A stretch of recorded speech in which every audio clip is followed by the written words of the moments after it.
Even though others claim that mesh gets eventually softened over time, when I perform revision operation, I won't use mesh. Even though mesh eventually gets absorbed, usage of mesh will still initially result stiffness on the nose. I'll explain to you reason why. Sphinx, for example, which are known as the guardians of pyramids, are preserved pretty well, although the tip of the nose and a portion of its philtrum are damaged. In fact, not just the sphinx, the tip of the nose is the part where it gets damaged first for the most of the sculptures.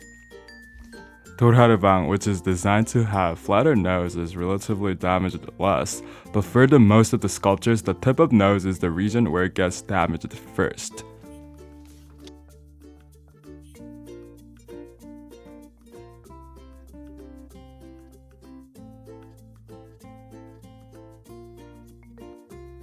The structure of noses consists with immobile bone, freely moving nasal septal cartilage, and shaking wing cartilage.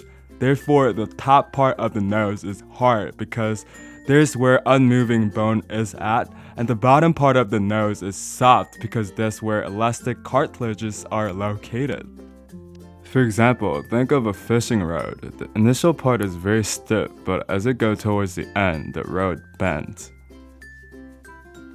If you press your nose with your finger like this, the shape changes, and as soon as you take off your finger, the shape comes back. Because of this elasticity, human nose recovers pretty well from outer forces.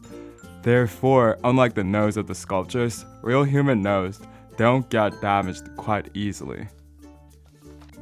However, if you get a surgery on the tip of the nose using hard materials such as mesh or allogenic coastal cartilage, even though it can result higher and sharper nose, the elasticity of tip of the nose get lost and make the nose much more vulnerable to outer forces. In fact, the tip of the nose is not a bone. It is actually consists with cartilage, which is much more softer and elastic. Tip of the nose is always supposed to be freely moving. It must have enough elasticity in order to protect the nose from injuries. Materials which reduce the elasticity of nose, such as hard bones or artificial substances, are not suitable materials for nose tip surgery. Therefore, in order to maintain elasticity, nose revision operations should use materials from patient's own tissue, such as his or her cartilage or autologous dermis.